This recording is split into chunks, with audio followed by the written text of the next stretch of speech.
Hello, and welcome to this podcast of Step Up to Save Our Children. My name is Denise Mayer, and I'm the founder and director of Step Up Anderson Township. We are a coalition promoting a safe, healthy, and drug-free community. This podcast is attempting to educate parents and caregivers so that they are equipped to talk to their own children about these emerging dangers. Our guest today is Brian Mulcahy of the DEA, and we will be discussing emerging drug trends and the DEA response to them. Brian Mulcahy is the Assistant Special Agent in charge of the Columbus District Office, Detroit Field Division, Drug Enforcement Administration, or as we always say, DEA. Mulcahy is responsible for all DEA operations and personnel operating in 24 counties throughout our central Ohio. From November 23 until May 24, Mulcahy served as the executive assistant to the Assistant Administrator, Inspection Division at the DEA headquarters in Arlington, Virginia. In this role, he advised DEA senior management on matters pertaining to the overall security of DEA facilities and their employees' integrity matters, critical incidents, and other issues. From April 23 until November 23, he served as an inspector in the Office of Professional Responsibility, where he conducted misconduct investigations involving DEA employees, task force officers, and contractors. Before his transfer to the DEA headquarters, Mulcahy served as a supervisory special agent at the DEA Detroit, Michigan division. During this time, he successfully led a multi-agency task force which targeted major drug trafficking organizations and violent traffickers operating in Michigan. From 2014 till 2018, ASAC Mulcahy served as a special agent in the DEA Panama City, Panama. During this assignment, he was a primary coordinator for the vetted Panama National Police Sensitive Investigation Unit. In this capacity, Mulcahy managed all funding, training, administrative, and operational aspects of the SIU, as well as the SIU Judicial Wire Intercept Program. We hear a lot about Panama lately, so this is interesting. Prior to his assignment in Panama, he served as a special agent in Washington District of Columbia Division Office from 2009 until 2014. During this assignment, Mulcahy directed complex drug trafficking investigations in collaboration with various federal, state, and local law enforcement agencies. ASAC Mulcahy joined the DEA in 2004 as an honors program intern during his undergraduate study at Denison University in Granville, Ohio. Mulcahy graduated from there with a Bachelor of Arts degree and later obtained a Master's of Public Administration from Cleveland State University. From 2007 until 2009, he served as an intelligence research specialist at DEA headquarters prior reporting to base agent training. I can't even imagine somebody this qualified on narcotics that we are actually having the opportunity to actually talk to. I am so grateful, Brian, to have you on here and to give our audience the information that they need to help keep their kids safe. So it's all you now.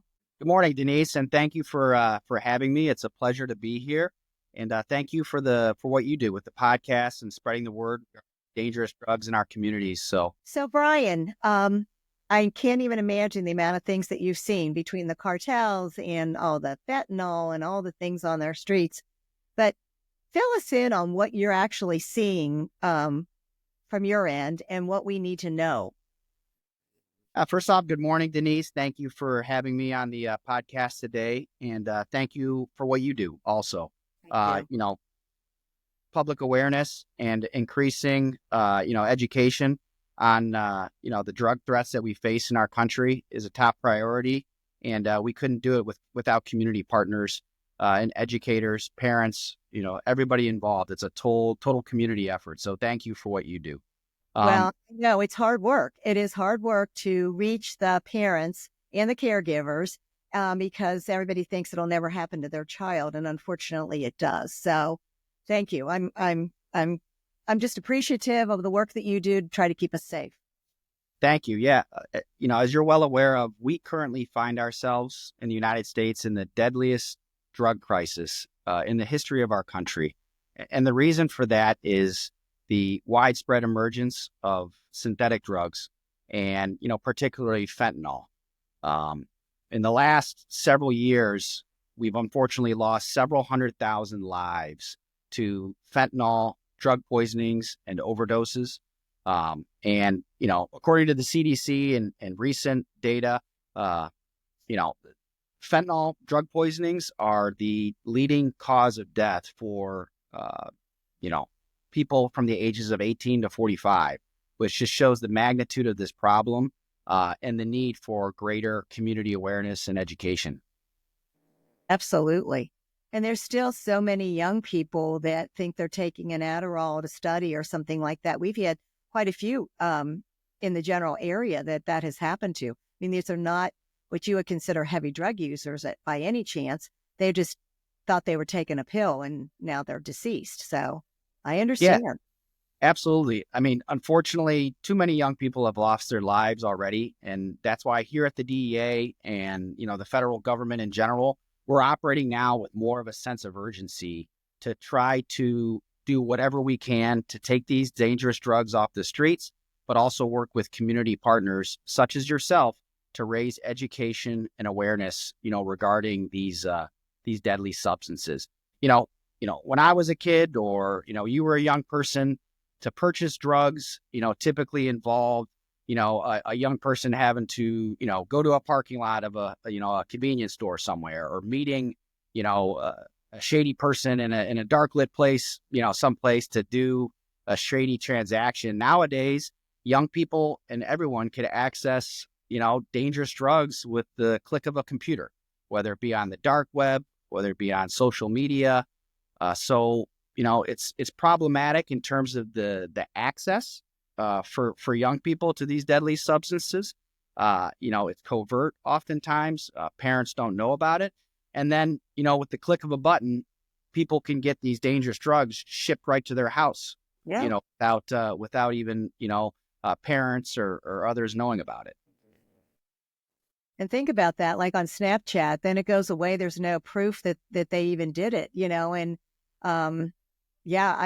we've been seeing that. We did a thing it's called Screenagers, and they were showing all of that, how easily that arrives in the mail, and these kids really have absolutely no idea what's in that. Nothing. Right. And, for the longest time in my career with DEA, I've been, working in drug law enforcement, for a variety of cities in the U.S. and even overseas. What we've seen is we always used to call them drug overdoses, right? That typically it was somebody that was addicted to drugs and would, take too potent of a dose and, result tragically in a loss of life. The reason we started using really drug poisonings in the last several years or so is what we've seen is with the emergence of fentanyl, people don't know, drug users don't know what they're ingesting. And on top of that, unfortunately, in the last 6 months or so since I've been assigned back in Ohio, I've had a great opportunity to, engage the community and talk to organizations, talk to parents who tragically lost loved ones and children. And, the stories are heart-wrenching just to hear a mother, a father, loved ones talk about, I've heard several stories of, hey, this person was a great kid, straight A student. They went to a party, they thought what they were taking a Percocet pill, and it was fentanyl, and you had a tragic loss of life. So, we're just trying to get out the word as much as possible that, people don't know what you're taking anymore. We've seen fentanyl it comes in all shapes and sizes, comes in powder format, it comes in pill format. We've seen an explosion throughout the country of counterfeit pills that might be marked as a oxycodone, Percocet, Xanax bars, Adderall, And these pills actually contain fentanyl or other dangerous synthetic drugs. And the problem is, people just, they don't know what they're taking anymore. And we've seen too many lives lost as a result of it. So, but here at DEA, the men and women that serve the country, like, it's made our work has never been more meaningful to try to combat this issue. No kidding. I mean, you're saving this generation, from actually just having been poisoned to death.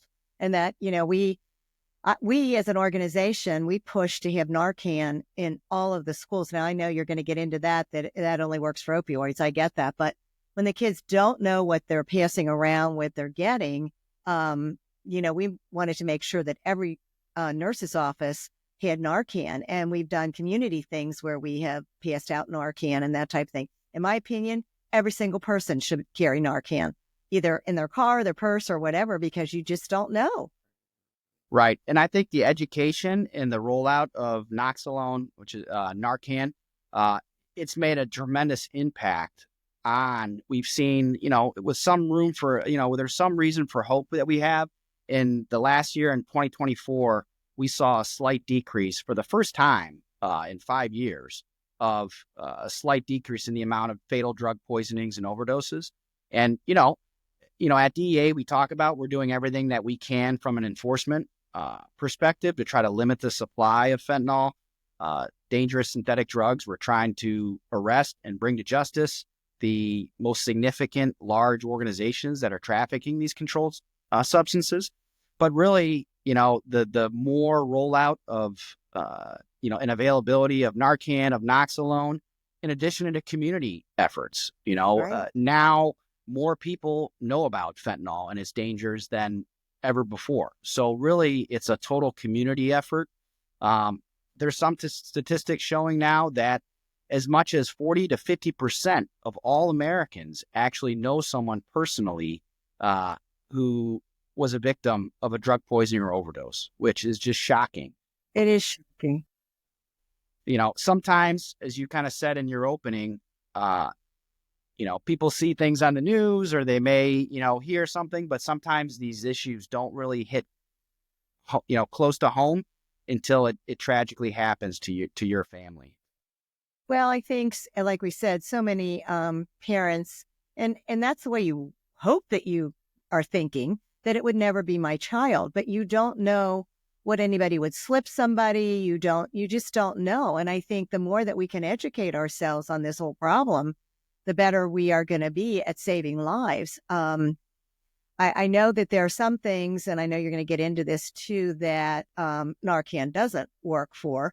And that's what I want to talk about too, is, as I said to the parents when they listen, is that you'll never stop the evolution of drugs. They are always going to be, we're always going to be involved with those to a certain extent. So building resiliency in your child is truly the only real prevention. But I think one thing that has really changed with this poisoning concept versus, an overdose is that, and this sounds so horrible, but some people truly believe, they would always say, well, you know what? Okay, so they're a drug addict. So what if they die? It's like, no big deal. Like, okay, then that's a done deal. But this poisoning thing, I think, has changed the whole concept of this. Every person, no matter if they're hardcore or not, deserves a second chance. That's just, or third or fourth or whatever. But this is a whole different concept because it is poisoning, and it's poisoning our children who are, for the most part, deserve to live. So I do think that has sort of changed things. Oh, it's changed everything. I mean, for the longest time, and like I could say, my career in DEA, I'm very grateful to be able to do meaningful work. Literally, when we ask what our mission statement is now in DEA, we say to save lives, hands down, because that's really what the men and women of DEA are doing with the daily work that we're doing now. And listen, and kind of the point that you previously brought up, couldn't agree more. No young person or anyone should have to lose their life over a mistake, right? So, a young person goes to a party, gets peer pressured into, experimenting with something, you know, and that's part of the problem with these dangerous synthetic drugs. When you look at the history of the drug trade in the United States, something that's very alarming and that we are laser focused on is this continued transition from plant-based drugs, right? The marijuana to more deadly synthetic drugs like fentanyl. And the problem is for governments and for law enforcement and other efforts to control these things is that, listen, synthetic drugs, a person could obtain the precursor chemicals needed and they mix these together, and you're not reliant on climate. You're not reliant on land and water and typical, farming related issues. And not to mention, it could happen in your basement or in a concealed area that away from visibility from law enforcement and governments. So, you have, not to mention, they are cheaper and more deadly and more potent. So we've seen this gradual, shift. And that's why at DEA now we are trying to target, and look at everything we can to stop the chemicals. We see Mexican cartels are producing fentanyl and crystal methamphetamine in record levels. And that is fueled by precursor chemicals coming from China and transshipped throughout the globe. So that's our top focus at DEA, and it's because it's killing people and resulting in such a loss of life. What we know is that as little as 2 milligrams of fentanyl, literally the amount that you could fit on the tip of a pencil, is enough to trigger a deadly dose and a loss of life of a person. So when you think about that, I have here in this little baggie for purposes of the podcast, this is actually sugar in the bag, but this is 2 grams of sugar, right? And it would be equivalent to fentanyl. 2 grams, this could represent hundreds of lives lost if this were fentanyl. And, if you talk about in the United States in the last several years, we've seized thousands of kilograms of fentanyl. You're talking about enough fentanyl to kill the entire populations of states. So, it makes sense. It makes sense to me that you're going after the root cause, which is the chemicals and how they're coming in and, and where you see those, because otherwise some of it's a little bit like whack-a-mole. You're trying to, you get this one under control and then bam, there's someone somewhere else that is doing it. And, anybody that thinks that where they're manufacturing this, if it's in Mexico, this particular batch or whatever, there's no controls over any of that. So, you might have 10 kids at a party and 3 die and the rest don't. And people go, well, I don't really understand that. And I always say it's kind of like baking chocolate chip cookies. You might have 10 morsels in one cookie and you might have 1 in another. I mean, depends on what kind of baker you are, but I think that's really true. And I who's going to take that chance? Absolutely. And that's part of the problem is people need to remember when drug trafficking organizations, traffickers, they're making these synthetic drugs, whether it be fentanyl and other, mixtures, this isn't being done in a medical or a chemical facility with precautions and regulation. They are literally mixing these chemicals together on a table. And, unfortunately, they have no way to determine purity or how strong they are in terms of the final product without typically, testing it out on somebody who's struggling with addiction and others. So it's a major problem. It's our top priority at DEA, but we can't do it alone. We know from years and community outreach, partnering with, organizations such as yours to spread awareness is pivotal because, we can't arrest our way out of this problem. Right. We do amazing work at DEA every day. The men and the women who courageously, are essentially waging battle against, the Mexican cartels producing the overwhelming majority of these controlled substances. These are global billion-dollar, well-funded organizations. DEA is an underdog in a way in this fight, but we're doing everything that we can to limit it. But what's just as important is for educators, for community, organizers, people such as yourself, parents, to have these discussions with kids and to warn them about the dangers that these substances and any even trying or experimenting with drugs it can be deadly. And I think, I am way, way older than you, and we didn't even have drugs, tell you the truth. We had alcohol. That is a drug. I'm not trying to say that, but, drugs were not a thing when I was, a teenager, but that's a long time ago. But when they did come onto the market, and people started doing mostly pot, I think, in the beginning, and of course, that was so mild compared to what they're doing today. But kids could, not that they should, kids could experiment a little bit. They could have tried, a joint or something like that. And that option is off the table now. And that's one of the biggest things, the biggest hurdle, I think, that from education point of view is the most difficult, because parents think, first of all, my kid would never do it. But also that, so they smoke a little joint, I did that in college or whatever. And so it's this rite of passage that is lethal. And they don't really seem to understand that, because we are seeing here in Southwest Ohio, and I don't know that it's super prevalent, but I have heard from reliable sources that some of the marijuana has been laced with some fentanyl as well. So there's nothing safe for these kids to experiment with. And I think that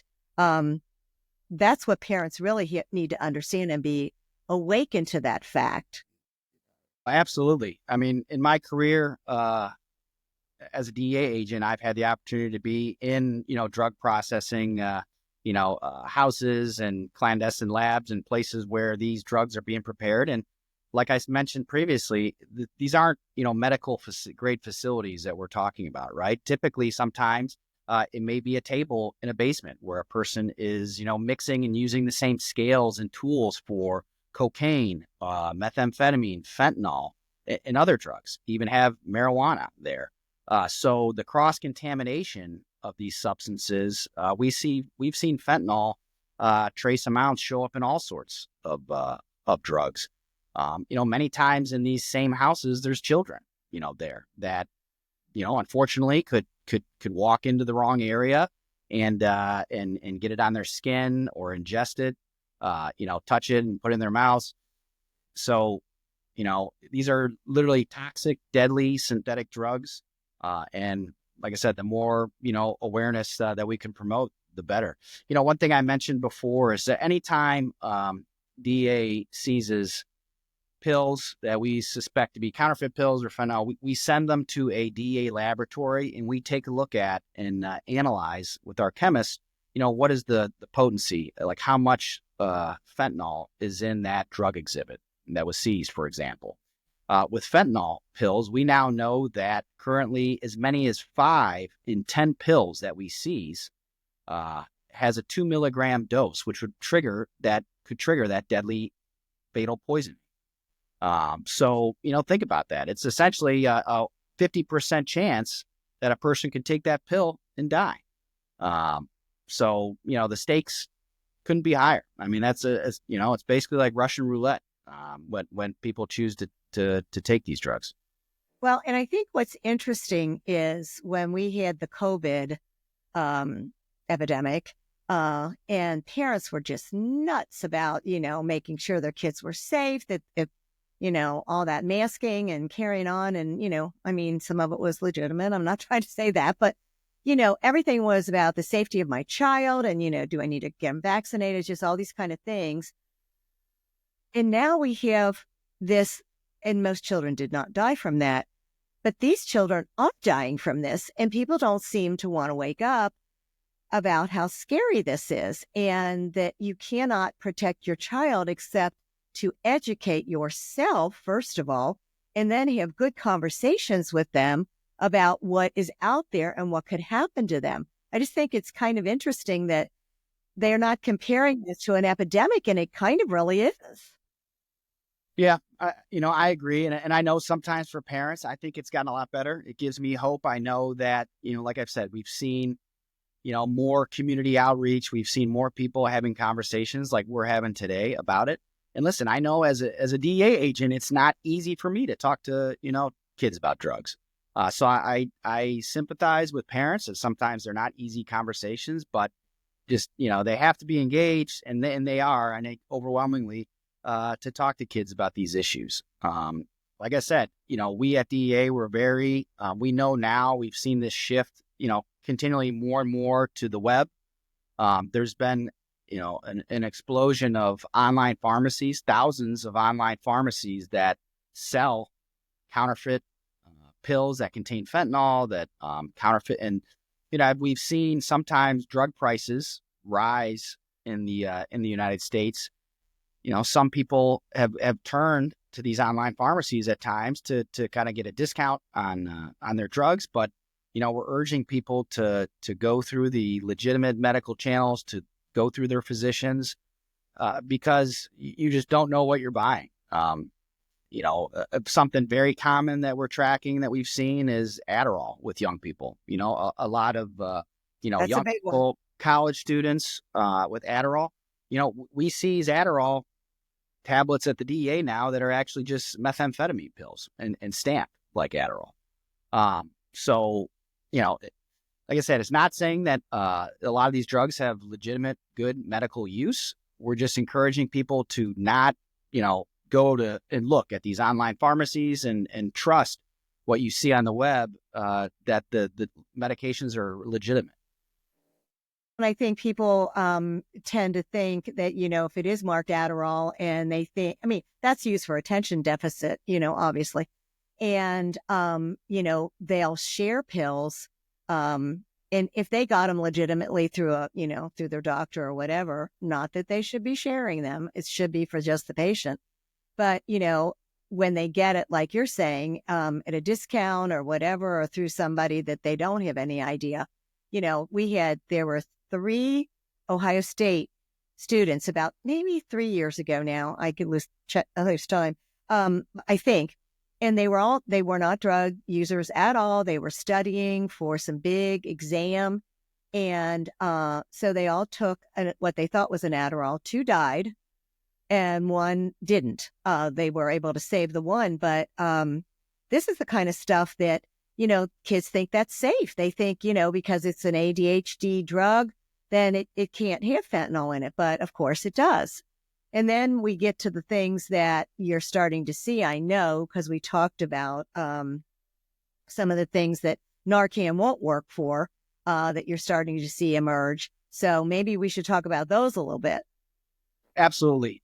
First off, we're extremely concerned about colleges, universities throughout the country. And then, I know for our office, I've done a lot of speaking with some of these colleges and universities. Oftentimes the college experience is a place where kids may try to experiment with drugs for the first time. So education with, couldn't be more important at colleges and universities. DEA has several resources located online to help community partners, to help education on these things. For example, for colleges and universities, we have www.campusdrugprevention.com, which has a lot of resources that colleges and universities specifically could use. But yeah, with synthetic drugs, on the second part of that question, we are consistently seeing new chemicals and new drugs emerge. One that's of particular concern with us in Ohio and throughout the country, actually, is the emergence of xylazine. Xylazine is an animal tranquilizer. And we now see it in like I said previously, every fentanyl seizure goes to our lab, and we could look at the different chemicals and drugs that are contained in each exhibit. We now know that xylazine is showing up in as much as 30% of the fentanyl exhibits that we're seizing. This is particularly concerning to us because xylazine is not a opiate. Narcan and Naloxone are not effective, to try to reverse the effects of an overdose and, fatal drug poisoning. So, xylazine right now, there's thankfully some discussions in DC and at the national level, even potentially about scheduling xylazine as a controlled substance, which could potentially help with the enforcement of it. But with synthetic drugs, again, it's just constantly new ones are emerging as we have success in enforcement. On some drugs, we've seen others emerge. So it's a constant battle. I can't even imagine. It's so overwhelming. Even from when I started this coalition in 2018, to watch the evolution of the drugs. And, at that point, we were unaware of fentanyl. I'm sure it was around, but we did, no one out here even talked about it or thought about it. We started with vaping nicotine is how we originally started it, just because of all the terrible things that happened with that. And then, of course, as I said, kept going. And then, bam, fentanyl came on the scene, and we had actually, students dying from it. It's just it's so overwhelming, I think, for parents. But you also have some great educational initiatives on your end as well. The One Pill Can Kill was a great one. We did a lot with that. Got that out, and that type of thing. And so I do think that is one area that you might want to discuss a little bit, where parents, we have all these resources on our website. But Perfect. yeah, we do. We have them all on there for the most part, and I keep adding them all the time. But you have to be a parent that's going to research a little bit, but you can sign up for your for the DEA stuff, and I did a long, long time ago, and they have great stuff, really, to try to educate parents about all of this. Yeah, absolutely. I thank you for highlighting that. The One Pill Can Kill, and it's as easy as www.dea.gov/onepill, or you could access it directly from the www.dea.gov website. It'll have One Pill Can Kill, the link on there. That website is kind of the clearinghouse and has most of the links to our other ones. But like I said, DEA has invested a lot, and we've done put a much more of an emphasis on providing resources and engaging the communities we serve on these issues. We recognize that, as parents, as educators, sometimes it's not easy talking about these issues with our children and loved ones. So we're providing these resources. We're putting them out there. They're free, downloadable at the web pages that they'll provide. You can list on your website. And like I said, there's even guides on there for parents to talk to kids, depending on the ages, about these issues. Right.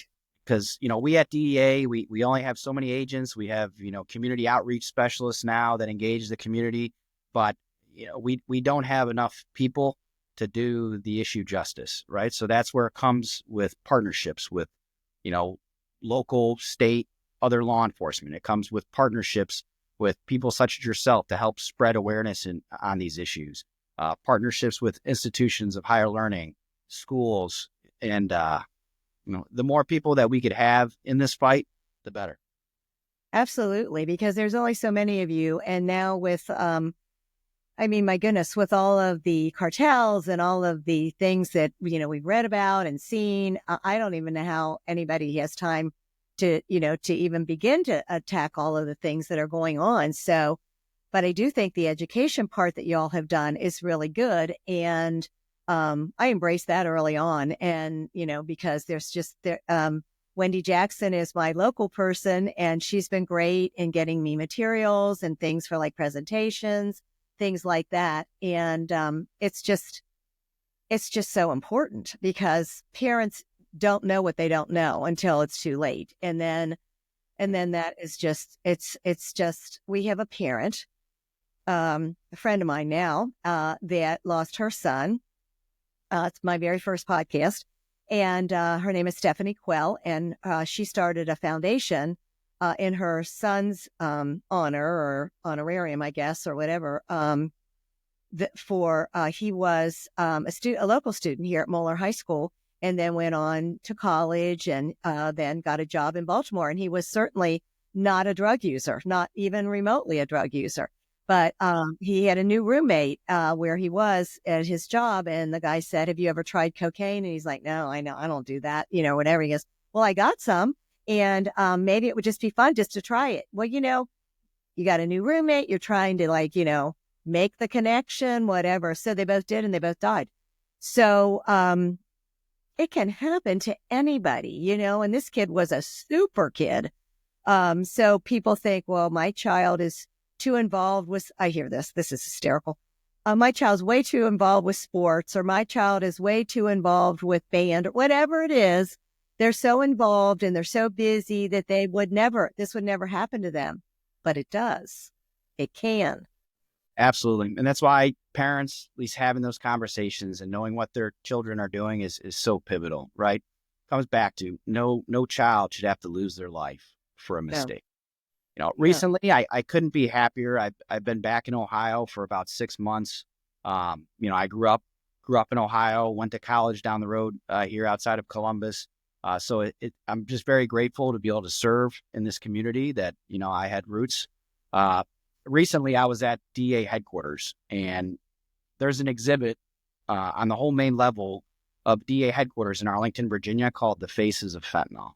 And what it is there's small pictures, and sometimes our folks do an excellent job there knowing the stories of each individual person on the wall. But essentially it's photos of all the victims who tragically lost their lives to fentanyl or drug poisonings and overdoses. And these photos line from floor to ceiling the entire lobby areas of both our buildings at our headquarters. And it's a stark reminder. It is a stark reminder. When employees go to work every day, and I've seen it myself, it'll stop you in your tracks when you look at those faces on the walls. And what's particularly striking is just how many young people there are. Absolutely. And, like I said, it'll stop you in your tracks, waiting for the elevator and standing there and thinking about it. But it gives you, frankly, I would stand there and get pissed off and say, hey, this makes me more motivated in our daily work at DEA to fight the problem and to engage the community and do our work to take and bring to justice, the largest and the traffickers responsible for, peddling this poison in our communities. Absolutely. And I think that Time Magazine did their cover on part of that wall one time. And I think people look at it and think, okay, well, I don't have any young people. I mean, maybe old people don't know any young people. I don't know if they do or don't, but you can always see a face that reminds you of a niece or a daughter or a granddaughter or a grandson. And you think of the tragedy of the potential that young person had, that it's just been really basically snuffed out with the fentanyl. And I just, I've got grandkids, and that was one of the reasons why I started this, was just we got to wake everybody up. We have to let people understand the dangers that are out there. And that's why I call this, step up to keep our children safe, because, who's going to do it? And that's the other thing people say to me, you're old. Why are you doing this? You're, and I say, well, if it isn't me, who is it? Who's going to step up and start something to get education to parents? Parents are busy. So, maybe old people need to all stand up. I don't know, but it just seems like it's too important to not do that. So it is. And, I know it's sometimes you don't want to paint, a doom and gloom picture, but there are, I have hope. It's inspiring to me to see people such as yourself with your story, that you're highlighting this issue. You're talking to community members. I constantly have had the opportunity to go out, to be in the community, to talk to educators, to talk to parents. And, we've seen, and like I said, in the last year, we've seen a slight decrease. And, I attribute a big part of that to community organizers, to people all working together to spread awareness on these issues.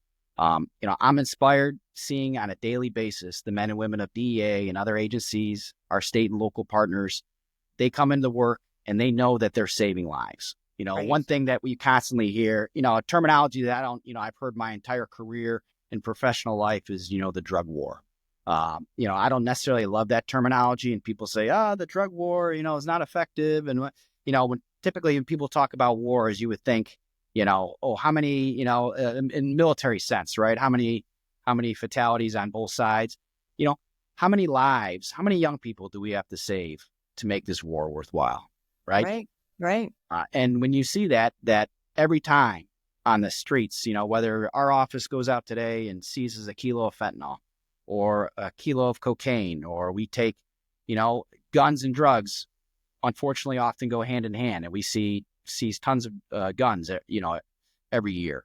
How many of these seizures how many lives did that save, right? From that kilo of fentanyl, which we talked about how potent it was, how many lives did that save on the downstream effects of that once that's broken down and distributed through the area? So, it's inspiring the work that it is inspiring. DEA. No. Go ahead.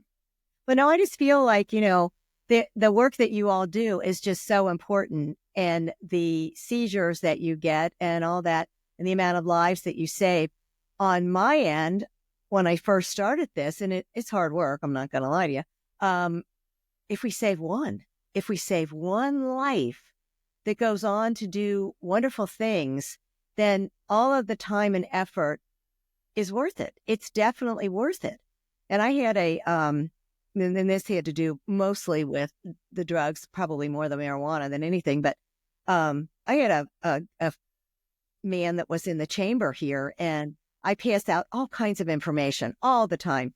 And about a year and a half had gone by, and he ended up telling me that he felt that he had saved a child with the information that I had sent to him. I didn't even know if he ever read it. But see, you don't know what kind of reach you have until you just keep trying.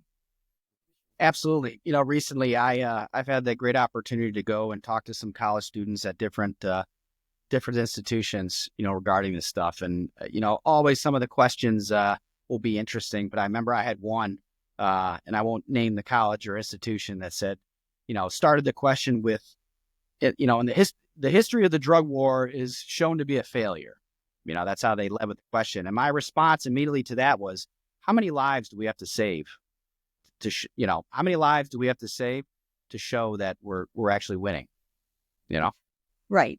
And it's an unfair question, to be honest, because when you think of a military war, well, some of them go on forever, it seemed like, but you have to start and a stop for, World War II or different things like that. It's not the same. And this has been going on for a long time. It's just that it's ratcheted up so severely with the fentanyl. But to say, you're losing the war, well, it's because they keep supplying new soldiers all the time coming across the border with this stuff.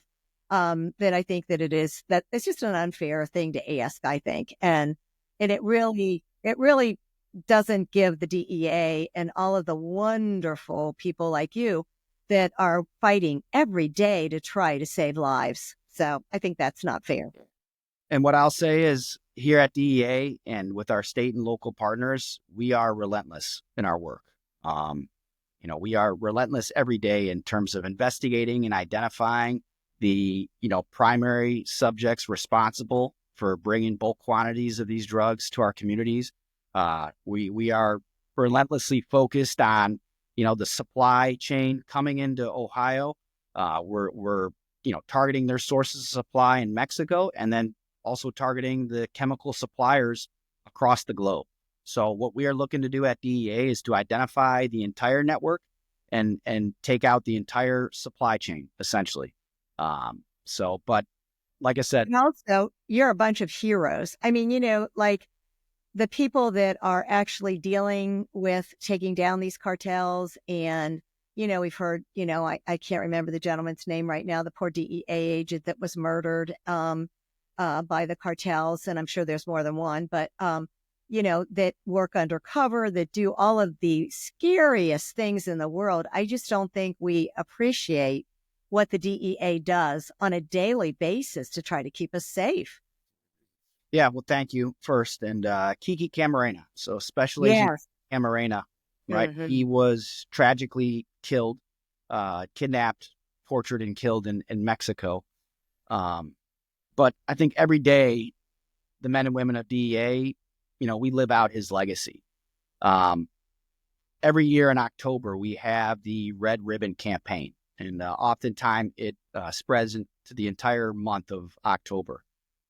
And basically, this has become, and it's in the legacy and spirit of Kiki Camarena, it's the largest drug awareness campaign in the nation. And we have partners throughout the country. It varies from getting out into schools. We have agents get out into schools and engage with young people and talk to them about the dangers of drugs.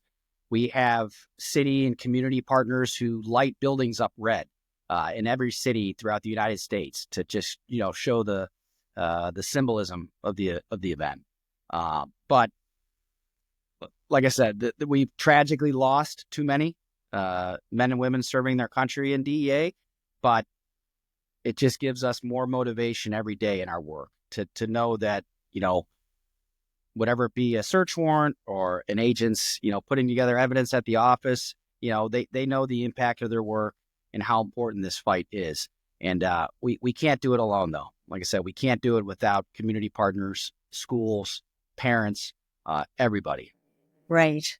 And I think it's just so important to, again, keep emphasizing that it's not just one law enforcement. It's all of us together, not just the DEA, but, we did Red Ribbon Week. And, we've done that. And it is just so important because anything you can do to start these conversations and talk to the kids. And they don't want to just hear, don't do drugs. They don't want to hear that. They don't want to hear, just say no. I mean, not that those weren't things that maybe they thought would work, but they don't work because the kids are too smart now. They want to know the science behind it. They want to know what that's doing to their brains, what that's doing to their, to their organs, to the things, that, fentanyl is going to shut down their respiratory system and they're going to stop breathing. They want to understand. And I think that that's why it's so important to kick it up a notch and really talk to them on a level, of course, that they can understand. But I think it's just important to value what they think, ask them questions. I'm a very big proponent of small talks. The idea of we're going to sit down tonight after dinner, we're going to have a big talk at the dining room table. That doesn't, in my opinion, it's only my opinion, that doesn't really work. It's the continual things that do work. So. Absolutely. The more that we can get out and engage in the community and the community that we serve, the better. Oftentimes we have agents aren't the most creative with coming up with some of the ideas, but thankfully we have community outreach specialists now that get out and, whether it's organizing a kickball game or, fun games to engage with younger people about. A lot of this is generally, in the last several years, DEA and law enforcement in general, there's more getting out to the communities that we serve. And, we don't want, children or any young person, we don't want their experience of the police to just see the enforcement side of the house, to see, unfortunately, dragging a defendant out of a house in handcuffs and taking him away. Right. I mean, that could be traumatic for young people. So the more that we could do to engage with young people, and like I said, whether it just be playing a game of kickball, at a school during Red Ribbon Week, and, we work in the dangers of drugs and what that means. It goes a long way. We want young people's impression of the police, DEA. We want it to be a positive one and to look up that, hey, these are people that, they're serving our country and they are dedicating their lives to keeping young people safe. They're protecting you. And I think that that's what's so critical. The thing about the kids nowadays, I think particularly, is that they are so seeking connection. And because of being, locked up basically during COVID and, and then of course they're on their phones so much, but that's not really true connection. That's not the connection that they really need, or really want. I think they want people in their lives. They want to be able to talk to somebody and be valued as from what they can say, so asking them what they think and all that is just so important. And I think the more boots on the ground, I guess, at the schools or anywhere, I just think it's going to make all the difference in the world because, we tend to be, I guess, leery of people that are different than we are, so I always say, but you probably don't know anybody in that particular group. You don't know, have you ever talked to any of them? Have you ever really sat down and had a cup of coffee? As soon as you do that and start really knowing somebody, it makes all the difference in the world. Absolutely. Well, like I said, the more parents, the more educators, the more organizations that we can get on the team to promote awareness and engage young people on this, the better. We really are teammates in a full sense in the fight. And that's why we appreciate what you do and Thank all you. the other community members that are bringing light to this issue. Well, and we appreciate you, and I want you to know that. And I'm so grateful to have you on this today to talk about these things. We're coming up, against a stop now, but I just can't be more grateful for the work that you do, and you do it every day, and I'm sure the things that you see or have seen over your career, are traumas that you have to deal with the rest of your life and somehow compartmentalize, I guess, in order to do your job. But the rest of us, we're a little bit more cushy. All we see is those blips on the TV. We don't see what it's really like. So for the men and women of the DEA, I say thank you, thank you, thank you. And Brian, thank you for being on today. I'm so appreciate your time. I really do. Well, thank you for having me. It was a great conversation, and look forward to working with you in the future. So Well, I do too. Thank you, Brian. Thank you so much. thank you. Bye-bye now. Bye-bye. Bye-bye. So all of you that were on today, I can't thank you enough for taking the time to be on this podcast. Our whole idea is to try to meet you where you are. So if that's, picking up your child from a sporting event or taking a hot bath, trying to relax, I don't know. This is on demand. You can try it, stop it, pause it, go put a load of laundry in, whatever. We have done many, many presentations in the Anderson Township area over the last 7 years, but we always find it challenging to get you to come to those things because of your busy schedules. So this is our idea to try to make this work for you. And like I said, it's on demand, and you can find it on our YouTube channel, Step Up to Save Our Children. You can find it on Spotify. If you get on YouTube, I have one request. Please subscribe to us and let us send you new podcasts as they become available. I think you will learn. I think you will help to educate yourself and your families. And you can also look for us on social media. So thank you again for being part of this, and have a great day.